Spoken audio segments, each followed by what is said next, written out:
لك يا عيني عالدهب. لك يا عيني ما شاء الله، الصلاة على النبي، بسم الله ما شاء الله حولي. تقولوا ايديا ماكينة يا غوالي، يعني كلهن سيستم واحد ما شاء الله. لك شوفوا لي شلون مسأسئ لكم اياها سأسئة مثل جمال البنات، الصلاة على النبي. تفضلوا يا حلوين، ما شاء الله. شوفوا لي على الجيمات شلون. قربوا لهون واسمعوا القرشة. شايفين شلون القطر؟ مسأسئ لكم اياها سأسئة عم تاخذوا الصبايا بالقطر.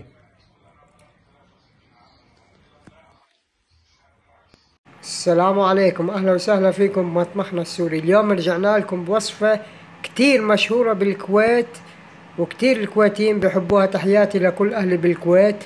هي الجيمات الكويتية او لقمة القاضي الكويتية. طبعا انا هون عندي 3 كاسات طحين. طبعا يا غوالي الطحين انا زنته على الميزان طلع 100 جرام، اما المي 250 جرام. طبعا عندي هون طحين ابيض وطحين اسمر. طبعا انا حاطط كاستين طحين ابيض وكاسة طحين اسمر. وهون عندي كاستين ونص مي. طبعا المي مثل ما قلت لكم، المي 200 جرام و50 على الميزان هلا زنتن، اما الطحين 100 جرام. وهون طبعا عندي علبة لبن او زبادي. وهون عندي بطاطية. اهم شي في الجيمات الكويتية البطاطا يا غوالي. شوفوا لي اهم شي البرج. وهون عندي معلقة ونص نشا. وهون عندي معلقة ونص خميرة فورية وحاطط عليهم نص معلقة فانيلا. وهون عندي طبعا روح الزهر. ويلا ننتقل للخطوة اللي بعدها. هيك العجين عندي صار جاهز، بدي اخليه ساعة ساعة ونص. طبعا يا غوالي انا زدت لها كاس طحين لانه حسيتها يعني مرقة شوي.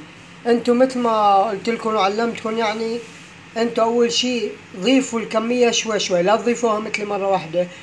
والشي اللي ما بيخليش معكم العوامة تنجح وتطلع معجنة او الجيمات او اي شي، اول شي يا بتكونوا مكترين مي يا اما بتكونوا حاطين القطر سخن، مشان هيك بتفرط يعني بتصير طرية كتير.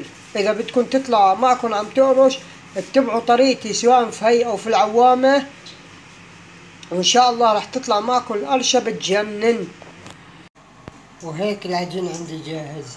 شايفين شلون في قلبه مثل العيون او مثل الورود،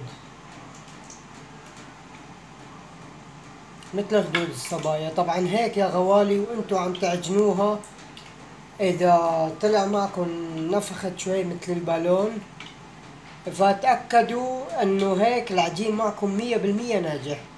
وهلا طبعا انا محمي الزيت وراح بلش واتكل على الله. هيك الزيت عندي جاهز، بسم الله. طبعا يا غوالي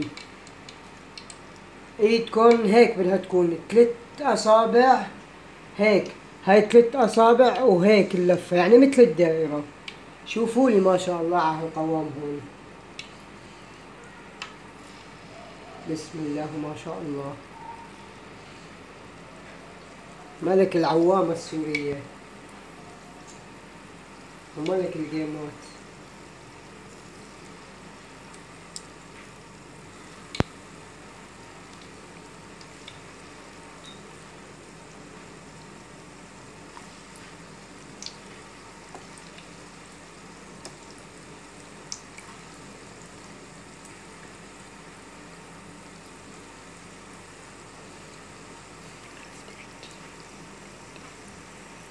ما شاء الله شوفوا لي على القوام. طبعا لازم تقلهم مرتين مثل العوامة.